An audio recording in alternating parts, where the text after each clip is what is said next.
Mungkin kita perlu menunggu perkembangan lebih lanjut di internal Partai Golkar, karena kita tahu sekarang sudah muncul suara-suara munaslup berkaitan dengan ketidakpuasan atas kepemimpinan Pak Erlangga Hartarto sebagai Ketua Umum Partai Golkar. Tapi lagi-lagi dinamika internal Partai Golkar itu juga sangat menentukan ke arah mana Partai Golkar akan berkoalisi. Dan kehadiran, saya tidak tahu persis siapa yang hadir di acara apel siaga perubahan tadi, kehadiran sebagian leadership di Partai Golkar itu memberi tanda bahwa internal Partai Golkar tidak solid, ada aspirasi yang kira-kira bisa dibaca kehadiran itu sebagai bentuk gitu ya, sinyal gitu ya, sebagian elemen Golkar untuk memilih Anies Baswedan. Meskipun lagi-lagi untuk sampai ke sana, saya kira banyak hal yang harus dilalui di dalam Partai Golkar ya, karena bagaimanapun Pak Erlangga Hartarto sendiri sekarang dalam saudara-saudara sekalian, teman seperjuangan, alhamdulillah kita sungguh merasakan sebuah gelora perubahan yang luar biasa sore hari ini. Ratusan ribu berkumpul di tempat ini menyatakan dan mengirimkan pesan kepada seluruh penjuru negeri.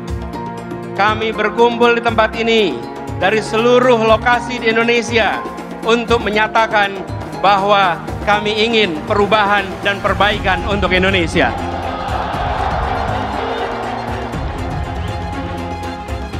Ini momen yang sungguh istimewa dan kita saksikan tadi satu persatu masuk, mulai dari Papua. Ketika matahari terbit di tempat itu, sebagian Indonesia lain masih gelap.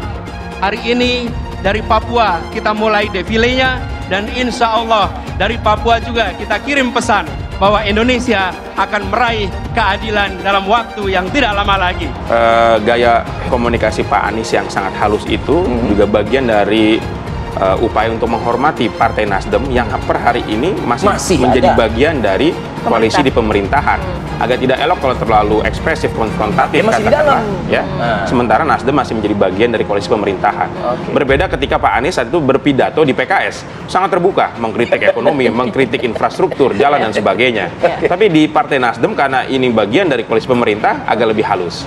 Nah, tentu juga Partai Nasdem pasti dugaan saya nih, Gus sudah memberikan rambu-rambu suasana yang cukup kurang stabil ya, karena bagaimanapun amanah Munas Partai Golkar itu mewajibkan dirinya sebagai capres, minimal cawapres, dan kalau misalnya masuk ke koalisi perubahan tanpa mendapatkan insentif minimal sebagai cawapres Mas Anies, tentu juga akan menimbulkan gejolak di internal Golkar.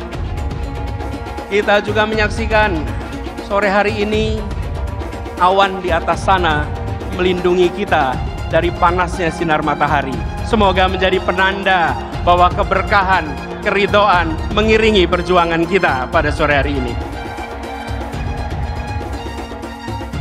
Kita berkumpul di sini untuk menguatkan tekad, menunjukkan komitmen Partai Nasdem, komitmen akan gerakan perubahan, komitmen atas restorasi Indonesia, menegakkan kembali pilar-pilar demokrasi, meluruskan kembali arah bangsa, mengingatkan kita semua, dan mengejar kembali janji-janji kemerdekaan untuk bisa ditunaikan kepada setiap tumpah darah Indonesia.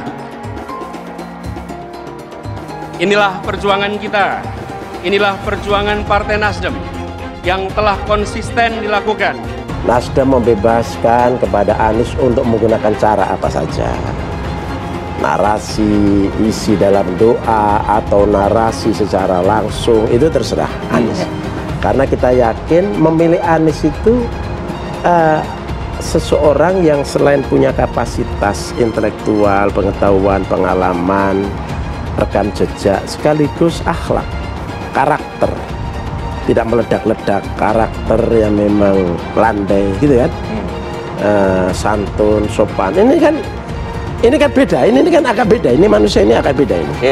Nah, kita sadar itu sehingga kita lepas, nggak ada kita ngasih saran-saran ini harus keras, ini harus pakai doa. Tapi ada nggak nggak ada. lain, Gus? Tapi bahwa kita yang sedikit punya ilmu itu memahami bahwa tentu isi dari pidato dari doa-doa Mas Anies itu yang salah satunya adalah soal tadi bagaimana Indonesia itu ke depan menjadi lebih baik lagi dari sisi politik, ekonomi, sosial kan gitu kan.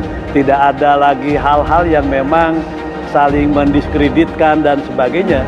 Apa yang disampaikan doa dari Mas Anies itu kan ingin membawa berharap melalui doa itu Indonesia ke depan lebih baik lagi, dinamika politik menjelang pemilu juga tetap damai, tetap sejuk, kompetisi boleh dilakukan, tapi suasana kesejukan tuh tetap harus ada kan gitu loh. Karena semua kita ingin Indonesia ini lebih baik. Jadi selain kita yang menggunakan ikhtiar, pikiran, strategi, taktik, ya, narasi-narasi. Anies sapa Golkar di apel siaga perubahan, Paloh sebut utusan khusus. Dikutip dari Detik News Jakarta, bakal calon presiden baca pres Koalisi Perubahan untuk Persatuan KPP Anies Baswedan menyapa elit Partai Golkar yang hadir di acara apel siaga perubahan. Ketua Umum Nasdem Surya Paloh juga menyapa perwakilan Golkar dengan menyebut mereka sebagai utusan khusus. Adapun ketiganya yakni Ketua DPP Golkar Kristiana Aryani, Supriyansa dan Rizal Malarangeng. Anies pun menyapa ketiganya saat memberikan pidato di acara tersebut. Anies menyebut Golkar sebagai partai sahabat. Partai sahabat yang hadir bersama kita, Partai Golkar dan jajaran, kata Anies di Gelora Bung Karno Senayan, Jakarta, Minggu 16 Juli 2023. Anies juga menyapa jajaran pengurus Nasdem, para pemuda, tokoh agama, dan seluruh relawan pendukungnya. Ketum Partai Nasdem Surya Paloh pun menyapa khusus kehadiran Golkar. Di awal pidatonya, Paloh menyebut kehadiran ketiga elit Golkar itu merupakan utusan khusus. Rekan-rekan kita sebagai utusan khusus itu dari Partai Golkar juga hadir. Kita berikan tepuk tangan untuk itu, ujar Paloh. Elit Golkar yang hadir pun berdiri dan melambaikan tangan. Diketahui Partai Nasdem menggelar apel siaga perubahan partai Minggu 16 Juli sore ini dengan mengusung tema It's Time Restorasi Indonesia. Acara tersebut merupakan agenda konsolidasi internal untuk melihat kekuatan partai dan kesiapan para bakal calon anggota legislatif menjelang pemilu 2024. Karena itu, kegiatan ini diramaikan oleh ribuan kader partai dan berbagai wilayah Indonesia. Ini adalah momentum bagi Partai Nasdem setelah kita menyelesaikan proses pencalekan. Kami memulai konsolidasi secara internal yang insya Allah akan dihadiri oleh 180.000 peserta yang sudah terregistrasi, ucap Wakil Ketua Umum Partai Nasdem Ahmad Ali dalam keterangan tertulis Sabtu 15 Juli 2023.